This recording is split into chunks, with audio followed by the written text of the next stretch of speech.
Hadi Sahara Please like and subscribe to my channel.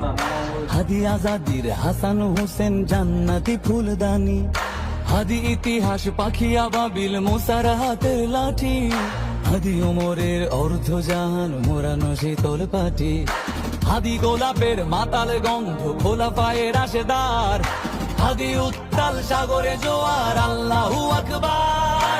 Abu বকরের সিদ্দিক থেকে আলোর ঝর্ণা এনে হাদি জেগেছিল তরুণ আলীর সাহসের সুধা টেনে। হাদি আমার পর্দা